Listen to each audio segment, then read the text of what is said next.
At this point in the battle, Goku's been on the back foot, barely able to keep up with Vegeta. In order to close the gap in their power, Goku pushes his body to its limit, and it's the coolest thing ever. Whenever Sean Schimmel hits the Tourette's grunts, you know that shit's about to get real.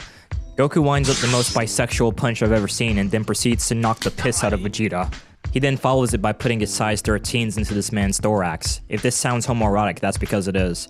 I am not gay. Oh, Widow's Peak over here attempts to snipe Goku with a Ki Blast like he's fucking Nade Shot, but then he gets Speed Blitz and has another helping of Shu. He throws the tantrum and then blasts himself out of the rock and then tries to hit Goku with another direct attack, as if that worked the first time. He then gets danced on like it stomped the yard and then proceeds to try and hit Goku again. He gets weaved and then hit so hard in the stomach that it gives him glaucoma. Gohan vs. Dabura is one of the worst performances Gohan has had in a fight up until Resurrection F. So the fight starts, Gohan jumps into the water for a midday swim, he throws out a Ki Blast in order to feint Dabura, he pops back up, kicks Dabura in the face with his own size 12 Air Maxes, then the Ki Blast he shot earlier almost takes his own head off. I'm sorry, but landing one surprise kick is not worth the risk of putting yourself on a t-shirt, okay? As the fight continues, Dabura throws some rocks at Gohan, which makes him go Super Saiyan, and he looks so cool and you think the fight's about to really get serious. And then Dabura looks Gohan dead in his eyes and hits him with the and spits right on his glove. And instead of unlocking that man's jaw, Gohan's like, oh, whoa, that could have been bad, like an MCU character. Vegeta vs. Pui Pui proves that Vegeta is really good at fighting people that he knows he can beat. So the fight starts, Pui Pui is piecing up Casper because he can't land a single hit against Vegeta. Meanwhile, Vegeta has not broken eye contact with this man. He attempts to throw out a kick, but Vegeta catches it and counters with a kick of his own, knocking him into a wall. Now, Pui Pui's a better man than me because personally, I would have given up. I'm not fighting the guy wearing a sleeveless onesie. He continues on, he gets pieced up a couple times, a foot put straight into the top of his forehead, then afterwards he's like, I need to start cheating! So Babidi gives this man an environmental buff, which really does nothing for him in this fight. It's supposed to increase the gravity in Pui Pui's favor, but this man Vegeta is just over there bouncing in place like a boxer. Nah, I'm not gonna lie, disrespect like this should be counted as a hate crime. Vegeta should be in prison. He ends the fight by placing his hands on Pui Pui's chest and blasting him away. And there you have it, that's the very last time Vegeta wins a 1v1 fight in Dragon Ball Z without sneaking somebody. Gohan vs. Super Buu is another prime example showing that even when Gohan is the strongest, he still screws everything up. Gohan biracially charges in, throwing hit after hit, only swiping at Casper. Meanwhile, Super Buu is just smiling all the way through it. He then hits R1 in square and grabs Gohan's arm and then starts whispering in his ear.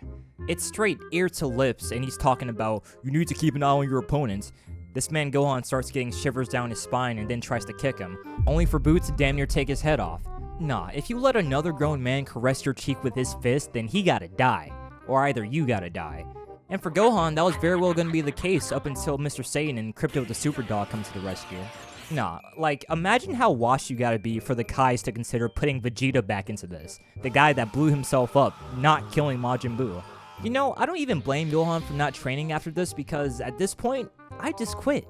Piccolo vs. Android 20 is one of the most underrated curb stomps in Dragon Ball Z.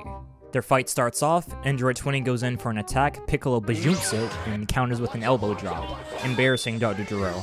It's funny, after all his research and calculations, he couldn't account for a wrestling move.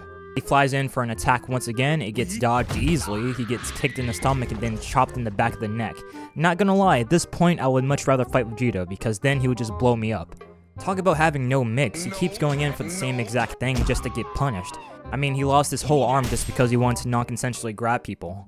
How are you gonna be the creator of the androids, but at the same time make yourself the worst android? Krillin vs. Cell is a very underlooked filler fight in Dragon Ball Z. It starts by having Cell chasing after this mother and child until Krillin bajumps them away. After Cell realizes it's Krillin, he's like, this is going to be free. But nah, our boy Krillin is gassed up by the power of a single mother. He then decides to hold Cell off until they can properly escape. Our boy is out here dodging and weaving Cell's butthole needle until he counters with a solar flare, a technique that is honestly more used by Krillin than it ever was by Tien, the guy who made it up. It ends up working for a few seconds until Cell reappears on the airplane trying to absorb the woman and child. Our noseless warrior isn't having that, so he lets go of the plane, flies up and hits Cell with the cleanest shoulder tackle you've ever seen. You would think the man was a quarterback for the Dallas Cowboys. And Cell is fuming after this. He puts all his pent-up rage and aggression to this hook that knocks Krillin through the plane damn near. It's a very short fight, but as a Krillin fan, this is definitely one for the books. Super Saiyan 3 Goku vs. Majin Buu is what I like to call sophisticated ignorance. It starts off, Goku teleports and does his favorite opening move, which is putting a knee in someone's face because he's disrespectful. It knocks Buu away, Goku teleports behind him, kicks him up, and then grabs him by his head noodle and just starts beating his ass. I mean, this boisterous beating is borderline prejudice. Even Babdi's like, "Fight back! He's cooking you!" He sound like y'all for real. Anyways, Majin Buu recovers from that onslaught and then starts spamming Ki Blast like Vegeta does. Ironically, he kinda spams better than Vegeta too, but we're not gonna talk about that. After that, Majin Buu lands the left hook on Goku, but he tanks it. And not only does he tank it, but he hits him with a smile. Do you understand how raw this shit is, my guy? If I hit somebody in the face and they smile back at me, I might just start apologizing. Gotenks versus Super Buu makes me not want to pay my taxes. Here we have the worst fusion in the show going up against the best version of Majin Buu. Yes, this is the best Buu. I will not be debated on this. It's just facts. Shut up and be wrong. It's an hour-long fight that doesn't amount to anything. Here we have the anime equivalent of trying out a new character in a fighting game and seeing what their moves do. And because Super Buu can regenerate, then it doesn't even get them any closer to beating him. I can't even be mad at Goten or Trunks because why would Goku trust the fate of the world to two undisciplined children? On the bright side though, they at least did better than Vegeta. Goku vs. Batamo is one of the worst fights in Dragon Ball history. Here we have a guy that can hardly fight his own cholesterol paired up against Goku. If there was a checklist for a bad anime fight, then this would hit all the boxes. Awful choreography, poor stilted animation, and just some pretty mediocre art. Goku spends most of the fight punching this man's stomach, going as if that's gonna do anything to him. All the while, Wings of Redemption over here is just standing in place. It ends with Goku picking him up and just tossing him out of the ring. Just like with majority of Super, this fight was a waste of time.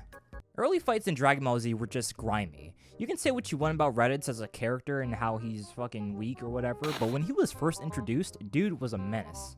So the fight kicks off, we have Goku and Piccolo sprinting towards Raditz, meanwhile he's over there just disassociating. And then he starts blocking and weaving every single thing they throw at him. Like, this is sad. Goku and Piccolo are putting up Vegeta numbers right now. After seeing that attacking Raditz from the front doesn't work, Goku and Piccolo go behind and try to get the drop on them, but they just get met with some heals. He gives them a serious case of whiplash and then flies into the air, damn near T-posing. Goku and Piccolo chase him up, but then they're met with 2 Ki Blasts, one of which handicaps Piccolo. Honestly, if I was Piccolo, I'd be questioning why I lost an arm, but Goku basically got some scratches on him. Yeah, Raditz is clearly playing favorites. Trunks vs. Tien is a very overlooked fight in Dragon Ball, mainly because it comes from a movie. But this has to be the pettiest Trunks has ever been in a fight. It starts off, Tien is like, "Hey Trunks, let's give these guys a show." And Trunks just smirks and basically says, "Yeah, okay." It's a pretty nice back and forth, but clearly Tien's on the back foot. Tien lands one solid hit on Trunks, and then Trunks' whole attitude just changes. Look at his face, homeboy is salty. He's like, how did I let that man do that to me? He jumps up in the air and goes Super Saiyan as if that's at all warranted. It's like he's saying, yeah, okay, now try that shit again. He flies towards Tien, tanks his Ki Blast, and then knocks him over into the water. Trunks did not need to go that hard. If you're watching this video, then that means you've been formally invited to join the Android 16 delegation, a place where we push the Android 16 agenda, because homeboy's a scrapper. His fight with Imperfect Cell is a banger, and we're gonna talk about it. Android 16 starts things off by telling Cell, "Hey bro, I don't know how you're gonna reach your perfect form if I'm standing right here. I'm just saying." Then Cell rebuttals by saying something like, "You're tweaking." It starts off, Android 16 and Cell charge at each other with racially ambiguous intent. 16 goes in for a sliding kick, while Cell Mario flips over it, only to follow up with a kick of his own. As Android 16 recovers, all he hears is airplane noise as Cell winds up for another punch and knocks the piss out of him. Okay, the Android 16 stocks are kinda low right now, but hold on, they're gonna get better. At this point, Cell is really feeling himself. He thinks he just packed up 16, so he turns over to 17 and says hi, as if, like, the fight's over. He flies over to finish it off, only for 16 to recover and pop his ass with the rocket fist. This is so satisfying. 16 is quite literally throwing hands during this fight. Then, mid-flight, he flies up, catches his arm, puts that junk back on, and then mops Cell on the floor just like that. Ow, I really hurt my palm. Okay, now here's the cool part that's in like every Dragon Ball game with this character. He picks up Cell, slams him back down, then takes off his arms and then blasts him away. Like, that junk is so cool. Like, this is why people like Dragon Ball. Toriyama is the GOAT of action choreography, hands down. One of the most underrated fights in Dragon Ball is Yamcha vs. Tien. For all the memes and jokes people have about Yamcha, this fight is where he really shows out. His wolf fighting style looks visually very cool here, and also it's pretty effective. I really love the portion where he grabs Tien's arm and starts slowly crawling up it before he attacks with his fist. Even though he only ends up cutting Tien's cheek, this whole section is really raw. I miss these kind of fights in Dragon Ball.